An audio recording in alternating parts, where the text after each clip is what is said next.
नमस्कार मित्रांनो, आज आपण चौथा व्हिडिओ जानेवारी महिन्याचा म्हणजे शेवटचा व्हिडिओ आहे आपला जानेवारी महिन्याचा. ठीक आहे, तर जास्त वेळ न दवडता आपण पहिल्या प्रश्नाकडे जाऊया.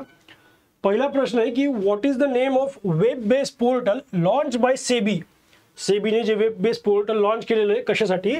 For reporting technical issues face by stock exchanges and other market infrastructure institution. जे स्टॉक एक्सचेंजला काही प्रॉब्लेम येत आहे, ग्लिचेस वगैरे येत आहे, ते टाळण्यासाठी एक नवीन वेब बेस्ड पोर्टल लॉन्च केले सेबीने. कुठले ते? I spot. त्याचा फुल फॉर्म लक्षात घ्या. हा आय वर प्रश्न येऊ शकतो. आय स्पॉट मधला आय काय सांगतो तर इंटिग्रेटेड. ठीक आहे, integrated SEBI portal for technical glitches. Okay, in short फक्त एवढंच महत्त्वाचं आहे. आय स्पॉट त्याच्यावर हा प्रश्न येईल. Integrated SEBI portal for technical glitches I वर प्रश्न येऊ शकतो. सेबीने नवीन लॉन्च केलेलं पोर्टल कुठलं आहे, कशासाठी? जे टेक्निकल इश्यू फेस करत आहे स्टॉक मार्केट आणि मार्केट इन्फ्रास्ट्रक्चर इन्स्टिट्यूशन जे आहेत बाकीच्या त्यांच्यासाठी. ठीक आहे.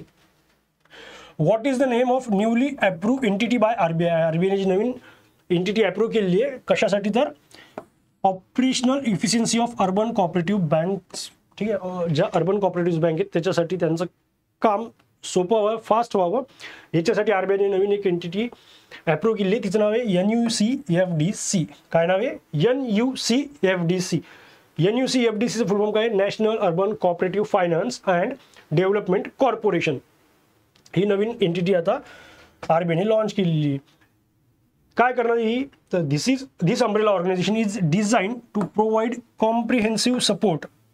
ज्या अर्बन कोऑपरेटिव्ह बँक आहे त्यांना सपोर्ट करण्यासाठी, पण कशात? IT इन्फ्रास्ट्रक्चरमध्ये त्यांच्या ऑपरेशनल जे असिस्टंट आहेत त्याच्यामध्ये सपोर्ट करण्यासाठी NUCFDC ही एंटिटी नवीन लॉन्च केलेली आहे आरबीआयने. लक्षात या दोन्ही महत्त्वाच्या न्यूज आहेत. या वीकमध्ये न्यूज कमी आहेत पण खूप जास्त महत्त्वाच्या आहेत. ठीक आहे, नेक्स्ट थोडी तब्येतीचा इश्यू आहे तर तेवढं बघून घ्या. थोडासा आवाजात होईल मागं पुढं, पण न्यूज खरंच खूप जास्त महत्त्वाच्या आहेत या. तर परत येऊ आपण. What is the rate of interest on the government of India floating rate bond 2035. ठीक आहे, जे गव्हर्नमेंट ऑफ इंडियाचे फ्लोटिंग रेट बॉन्ड आहेत म्हणजे गव्हर्नमेंट ऑफ इंडियाने जे बॉन्ड आरबीआयकडे ठेवलेले आहेत त्याच्यावर किती रेट ऑफ इंटरेस्ट भेटणार आहे? तर तो भेटणार आहे 6.66 पर ॲनम. ठीक आहे, त्याचा कार्यकाळ किती आहे पण या बॉन्डचा? जानेवारी 25, 2025 पासून जानेवारी 25 म्हणजे 25 जानेवारीला हे ठेवले त्यांनी, तर हा आहे जानेवारी 24, 2030 पर्यंत. ठीक आहे, तोपर्यंत 6.66% पर ॲनम त्यांना रेट ऑफ इंटरेस्ट लागणार आहे. नंतरचा प्रश्न आहे which Indian bank has become the first to implement क्लॅरिफायूज नॅशनल. म्हणजे क्लॅरिफायू ह्या कंपनीचं जे प्लॅटफॉर्म आहे त्यांचा national cyber crime reporting portal. ठीक आहे, integration solution for fraud prevention साठी जो इम्प्लिमेंट केलेला आहे क्लॅरिफायूजचा प्लॅटफॉर्म. कुठल्या कंपनीने पहिली बँक आहे ती आहे PNB, पंजाब नॅशनल बँक. ठीक आहे, काय आहे तर याच्यामध्ये this state of art system develop in collaboration with Indian cyber crime coordination centre I4C. क्लॅरिफायने I4C सोबत ही सिस्टीम बनवलेली आहे Indian cyber crime coordination centre सोबत. ठीक आहे, याच्यात करणार आहे रिअल टाईम प्रोसेसिंग होणार आहे. सायबर क्राईम कंप्लेंट झाल्यात त्याच्यावर तात्काळ दखल घेतली जाणार आहे. मग तुमच्या ते ATMच्या असू द्यात, तुमच्या UPIच्या असू द्या, कुठल्या पण NEFT RTGS बँकिंग सिस्टीममधल्या कुठल्या पण तुमच्या कंप्लेंट असतील त्या रिअल टाईम प्रोसेसिंग व्हायला सुरू होतील. कोणी चालू केलेलं आहे? PNBने सगळ्यात पहिली बँक बनलेली क्लॅरिफाय कंपनीसोबत त्यांनी जो टायअप केलेला आहे. CEO कोण आहेत क्लॅरिफायचे? रिवी वार्गेझी. ठीक आहे, रिवी वार्गेझी हे CEO आहेत क्लॅरिफाय कंपनीचे. हा फायनान्शियल क्राईम मॅनेजमेंट प्लॅटफॉर्म आहे जो की हेल्प करतो बँकांना detect, prevent and investigate fraud in real time. ठीक आहे, next. Which initiative has been launched by MSME Ministry in partnership with Open Network Digital म्हणजे ONDC to support MSME. MSMEला support करण्यासाठी MSME मिनिस्ट्रीने ONDC सोबत एक प्लॅटफॉर्म इनिशिएटिव्ह लॉन्च केलेला आहे. त्याचं नाव आहे MSME टीम. याच्यावर प्रश्न येऊ शकतो एक मित्रांनो, MSME टीमचा फुल फॉर्म काय? Trade enablement and marketing team. Trade enablement and marketing हा एक महत्त्वाचा प्रश्न आहे. कुठला इनिशिएटिव्ह लॉन्च केला ONDC सोबत MSME मिनिस्ट्रीने? तर तो केलेला आहे टीम, MSME टीम. ठीक आहे, याच्या थ्रू जे स्मॉल बिझनेसमॅन असतील वगैरे जे असतील त्यांना त्यांचं जे नेटवर्किंग आहे ते वाढवण्यास फायदा होईल, जे की डिजिटलाइज मार्केटमध्ये ते वापरू शकतात. ओके, याच्यासाठी अलोकेट केलेले आहेत मिनिस्ट्रीने 277.35 करोड. किती अलोकेट केलेले आहेत, आउटलेट किती आहेत, 270.35 crore. Which state recorded the highest rural monthly per capital consumption expenditure MPCE सगळ्यात जास्त कुठल्या स्टेटमध्ये पकडण्यात आलेली आहे ग्रोथ रेट आहे, तो ओडिसामध्ये सगळ्यात जास्त खर्च म्हणलं तरी चालेल. आणि हे रुरल मंथलीमध्ये बरं, रुरलमधला ओडिसा आणि अर्बनमध्ये म्हटलं तर पंजाब लिडिंग स्टेट आहेत. ठीक आहे.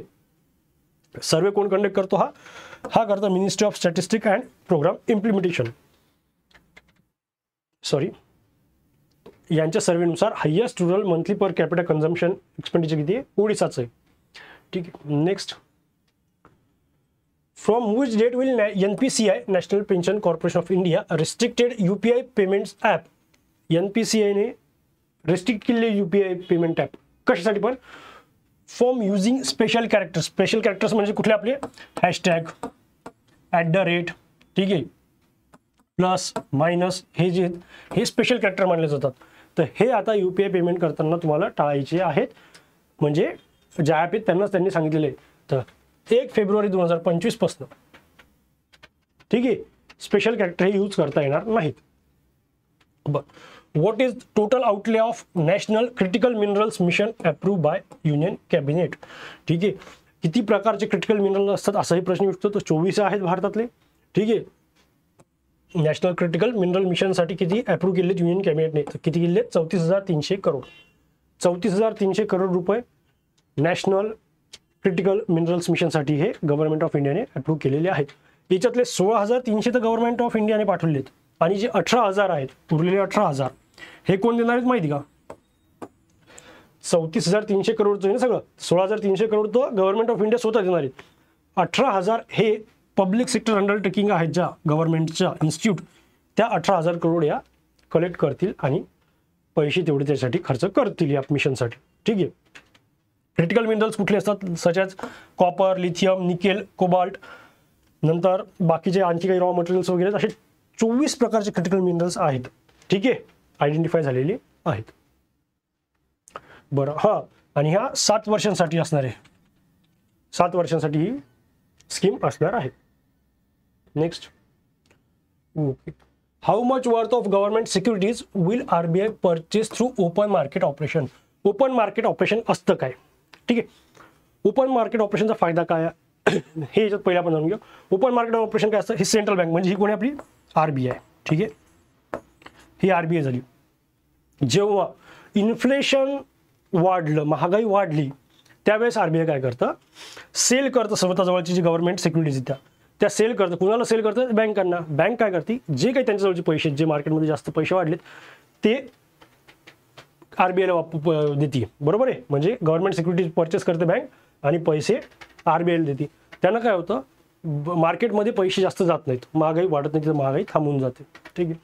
सिमिलरली जर रिसेशन झालं, रिसेशन जर असेल मार्केटमध्ये, तर RBI काय करते, पैसे गुंतवते मार्केटमध्ये.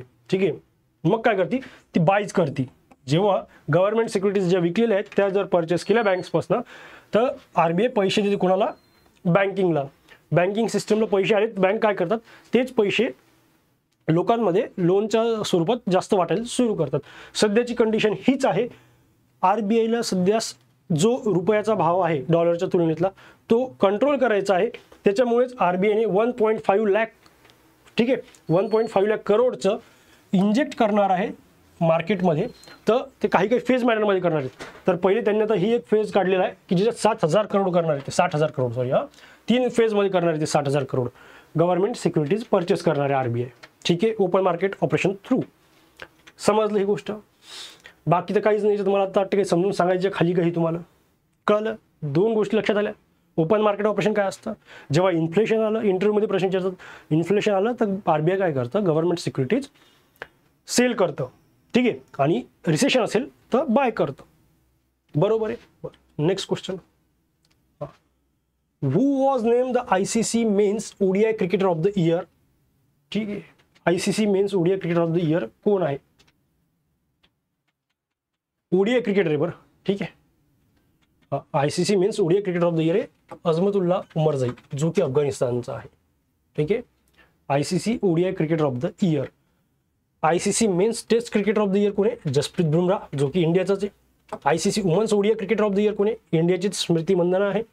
मेन्स T20 क्रिकेटर कोण आहे? हरदीप सिंग, जो की भारताचाच आहे. ICC women's T20 cricketer of the year कोण आहे? मिली केर, जी की न्यूझीलंडची आहे. ICC umpire of the year हा कोणी प्रश्न विचारत नाही जास्त, पण रिचर्ड इलिंगवर्थ इंग्लंडचा आहे. ठीक आहे. नंतर रॅचेल हेवी फ्लिंट ट्रॉफी, जी की मेली करला भेटलेली आहे. ही ट्रॉफी जी वुमन सगळ्यात जास्त क्रिकेटमध्ये चांगली खेळली मागच्या वर्षात, ठीक आहे, एका वर्षात, त्यांना ही ट्रॉफी दिली असते. ही वुमनसाठी असते. ही रॅचेल हेवी फ्लिंट ट्रॉफी, जी की मेली केरला भेटली न्यूझीलंडच्या. आणि मेन्ससाठी असते sir Garfield Sobers trophy, sir Garfield Sobers trophy, जी की जसप्रीत बुमराहला भेटलेली यावेळेची. लक्षात, याच्यातले महत्त्वाचं फक्त एक रॅचेल हेवी फ्लिंट ट्रॉफी आणि सर गारफिल्ड सॉबर्स ट्रॉफी लक्षात घ्या. हे पण आहे ICC मेन्स, हे पण आहे. ठीक आहे. मेन्सवर जास्त प्रश्न येतात, उमर जाईल. ठीक आहे, आलं लक्षात. Next question, who won the men's single title at the 2025 Australian open? 2025चं ऑस्ट्रेलियन ओपन कोण जिंकलेलं आहे? जॅनिक सिन्नर. ठीक आहे. ज्याला मागच्या वर्षी 2024चा बेस्ट टेनिस प्लेयरचा अवॉर्ड पण भेटलेला आहे. ICT अवॉर्ड जो असतो बेस्ट, तो त्यांनाच भेटलेला आहे, जॅनिक सिन्नरला. इटलीचे ते defeated world number 2 Alexander Zverev. Alexander झ्वेरेवला डिफीट केलेले त्यांनी. वुमन्समध्ये मॅडिसन की अमेरिकेचीच आहे. ठीक आहे. ऑस्ट्रेलियन ओपन USAच्या मॅडिसन कीला जिंकलेली आहे. ऑस्ट्रेलियन ओपन आर्याना सबलेंकाला हरवून. ठीक आहे. बेलारूसच्या आर्याना सबलेंकाला हरवून ही ट्रॉफी त्यांनी जिंकलेली आहे. नंतर MOU झालेला आहे, रिन्यू केलेला आहे. ठीक आहे. रिन्यू MOU बिटवीन इंडिया आणि UK आणि इंडियामध्ये कुठल्या गोष्टीचा MOU हा रिन्यू करण्यात आलेला आहे? तो आहे हेल्थ आणि लाईफ सायन्स. ठीक आहे. हेल्थ आणि लाईफ सायन्सचा MOU हा साईन करण्यात आलेला आहे. पुढच्या 5 वर्षासाठी परत रिन्यू केलेला आहे हा MOU. ठीक आहे. नेक्स्ट, ब्युरो ऑफ एनर्जी इफिशियन्सीने MOU साईन केलेला आहे कोणासोबत? ऑर्गनायझेशन, कोणत्या ऑर्गनायझेशन सोबत? To launch the centre of excellence for energy transition. Energy ट्रान्झिशनसाठी कुठल्या ऑर्गनायझेशन सोबत MOU साईन केलेला आहे? ब्युरो ऑफ एनर्जी इफिशियन्सीने. तर कुठल्या? The energy and resource institute, TERI. ठीक आहे. The energy and resource institute सोबत एनर्जी इफिशियन्सीने, म्हणजे ब्युरो ऑफ एनर्जी इफिशियन्सीने MOU साईन केलेला आहे. हा सुद्धा एक महत्त्वाचा प्रश्न आहे, लक्षात घ्या. ठीक आहे. काय यात? Teres institute of energy transition हैदराबादला जे त्यांनी त्यांच्यासोबत केलेला आहे. प्रोजेक्ट कॉस्ट किती याच्यासाठी? तर तो आहे 25 करोड. ठीक आहे. बरं, 25 करोड प्रोव्हाइड करणारे ब्युरो ऑफ एनर्जी इफिशियन्सी आणि टेरी जो आहे तो त्यांचं इन्फ्रास्ट्रक्चर हे प्रोव्हाइड करणार आहे, असा यांचा MOU झालेला आहे साईन. ठीक आहे. 5 वर्षासाठीचा आहे. सॉरी, 5 वर्ष 5-5 करोड ते इन्व्हेस्ट करणार आहे कोण? Bureau of energy efficiency. Next question, from which date will the unified pension scheme for central government employees be effective? Unified pension scheme ज्या आहेत सेंट्रल गव्हर्नमेंटच्या एम्प्लॉईज कुठल्या डेटपासून unified pension scheme for central government employees be effective कधीपासून लागू होणार आहे? 1 April 2025 पासून. ठीक आहे. काय या स्कीममध्ये? The scheme aims to offer retirees a guarantee pension insuring financial security and dignity post retirement. ठीक आहे. मिनिस्ट्री ऑफ फायनान्सने पेन्शन फंड रेग्युलेटरी डेव्हलपमेंट ऑथॉरिटीसोबत हे मॉनिटर करणार याला आणि ऑपरेशन गाईडलाईन्स देतील याच्यासाठीच. ठीक आहे.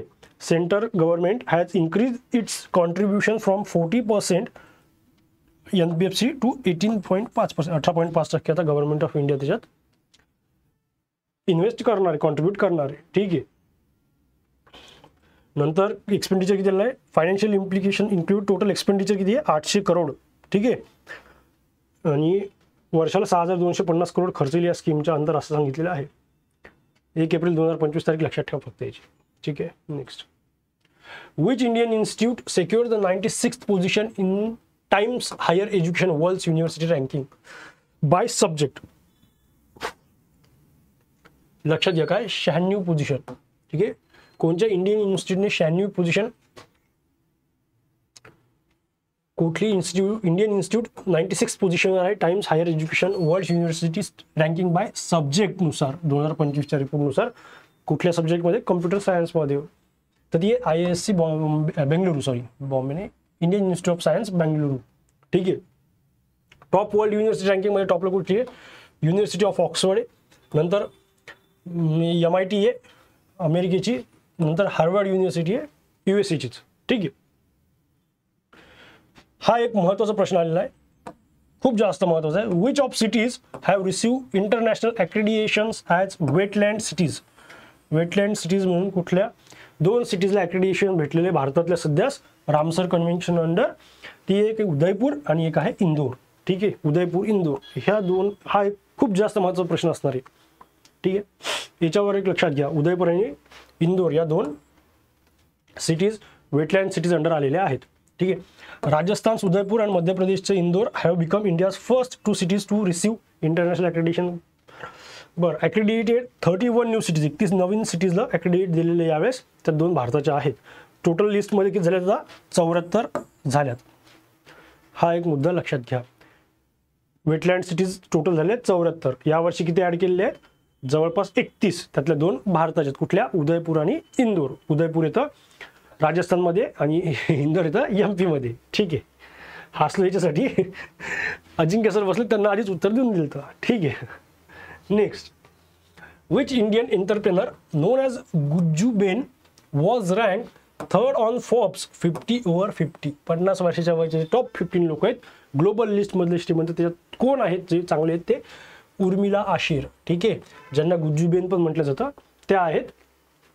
नंतर याच्यामध्ये टॉपला कोण आहेत? कुरैशा अब्दुल करीम. ठीक आहे, कुरैशा अब्दुल करीम हे फर्स्ट आहेत, जे की असोसिएट सायंटिस्ट डायरेक्टर आहेत कॅप्रिसाची. नंतर किरण मजुमदार शॉ पण आहेत, बायोकॉनचे फाउंडर, ज्यांचे रँक 32nd आहेत. ठीक आहे, आणि उर्मिला आशीर या 3rd वर आहेत आपल्या भारताच्या. बाकी काहीच नाही. शीला पटेल पण आहेत इंडियन ॲक्टिव्हिस्ट, ज्या 37th रँकवर आहेत. Who has bin रिअपॉइंटेड as the MD and CEO of IDBI bank for 3 years? पुढच्या 3 वर्षासाठी IDBI बँकेचे MD आणि CEO कोण असणार आहेत? ते असणार आहेत राकेश शर्मा. कोण असणार आहेत? Rakesh Sharma. From which location did ISRO launch its 100th mission GSLV F-15? भारताचं जे 100वं मिशन आहे GSLV F-15 हे कुठून लॉन्च केलं? तर obviously Satish Dhawan space centre Sriharikota Andhra Pradesh इथून लॉन्च केलं आहे. काहीतरी प्रश्न बनवायचा होता मला म्हणून बनवला. हे नाव काय? 100th मिशनचं GSLV F-15. ठीक आहे, हे याच्यावरनं केलेलं आहे. रॉकेटचं नाव आहे ते, आपलं राहिलं असते काहीतरी. क्वेश्चन बनवता येत नव्हता पण मी याच्यावर हेच बनवलं यार. Satish Dhawan space centre. Rocket कुठलं होतं? GSLV 15 रॉकेटचं नाव असणार आहे त्या. ठीक आहे, खाली का द GSLV 15 रॉकेट हवा आहे का? Is equip with an indigenously cryogenic upper stage has successfully place the NVS-02 satellite. NVS हे इथे NVS-02 सॅटेलाइट होता, जो 100वा पाठवलेला आहे तो. ठीक आहे, ऑर्बिटमध्ये पाठवला आहे, जिओ सिंक्रोनस ट्रान्सफर ऑर्बिटमध्ये पाठवलेला आहे तो. ठीक आहे, NVS-02 सॅटेलाइट. रॉकेट कुठलं होतं? GSLV 15. 100th मिशन होतं इस्रोचं ते. ठीक आहे. Next, international day of education कधी असतो? दरवर्षी 24 जानेवारी. महत्त्वाचा डे आहे हा, लक्षात घ्या. एक गर्ल चाइल्ड डे जो असतो आपला 11 फेब्रुवारी हा असतो इंटरनॅशनल डे ऑफ एज्युकेशन 24 जानेवारी. 2025ची थीम काय? AI and education preserving human agency in world of automation. 2025ची थीम काय? AI and education. एवढं जरी लक्षात ठेवलं तर सफिशियंट आहे. युनेस्कोनं डेडिकेट केलं 2025 हे इयर कशासाठी? Artificial intelligence. To artificial intelligence. लक्षात घ्या, 2025 इयर युनेस्कोनं डेडिकेट केलं आहे आर्टिफिशियल इंटेलिजन्ससाठी. याच्यावरही प्रश्न येतात. बरं, नंतर समान संजीवनी ॲप लॉन्च केलं आहे हरियाणाने नॅशनल गर्ल चाइल्ड डे या दिवशी. याच दिवसाच्या म्हणण्यावर हरियाणाने एक ॲप लॉन्च केलं आहे, त्याचं नाव आहे सन्मान संजीवनी. ठीक आहे, संजीवनीला सन्मान देण्यासाठी हे ॲप लॉन्च केलेलं आहेत. ठीक आहे. Who secure the top spot in the world's billionaires list 2025 release by Forbes. 2025चं वर्ल्ड आता हे जानेवारी महिन्याचे, त्यांचे दर महिन्याला येत राहते. ठीक आहे, जानेवारी महिन्यात कोणी? इलॉन मस्क टॉपला. ठीक आहे, मार्च महिन्यात पण इलॉन मस्कच आहे. ठीक आहे, Amazon founder Jeff Bezos 2nd वर आहे. 3rd वर आहेत मेटाचे फाउंडर मार्क झुकरबर्ग. मार्च महिन्यात मला वाटतं या दोघात मागं पुढे झालेले आहे.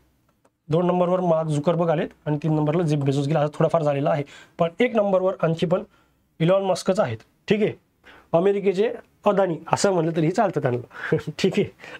From India Mukesh Ambani secured 18th position in the globe. Next,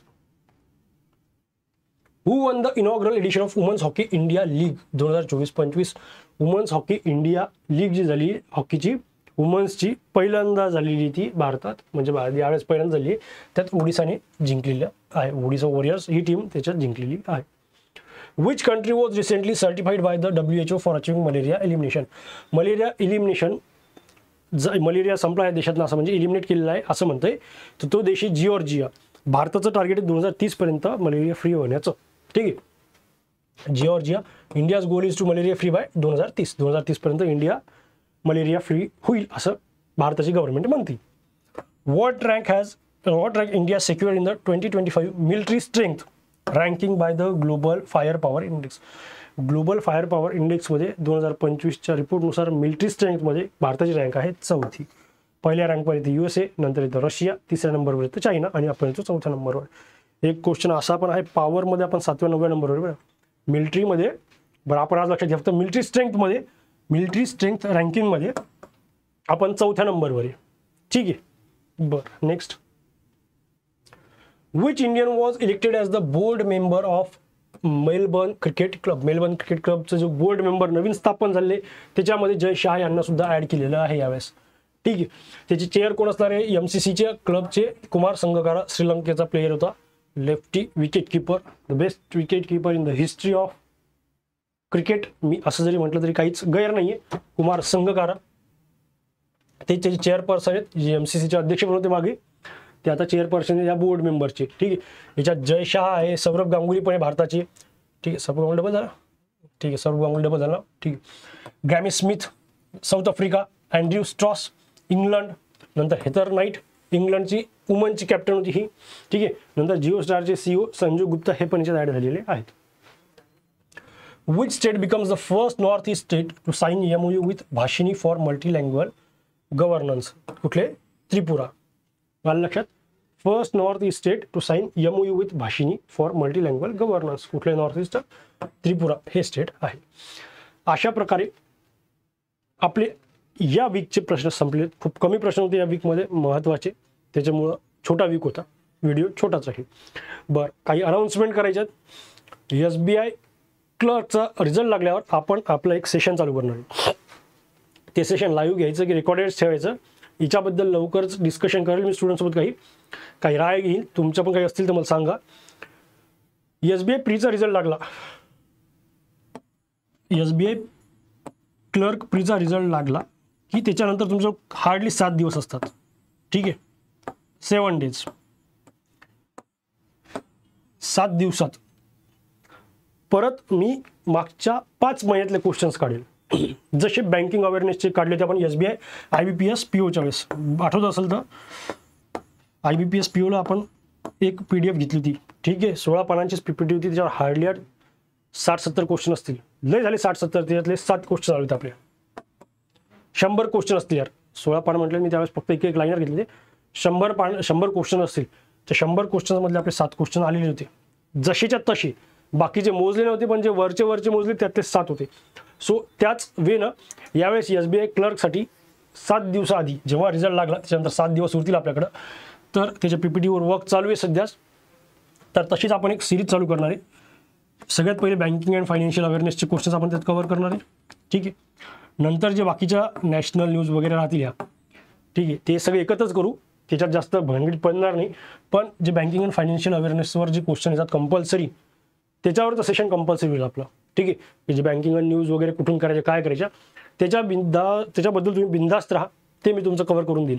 ठीक आहे. याच्यानंतर बाकीच्या इकडल्या पण गोष्टी जशा ॲड करता येईल तशा ॲड करेलच मी चांगल्या प्रकारे.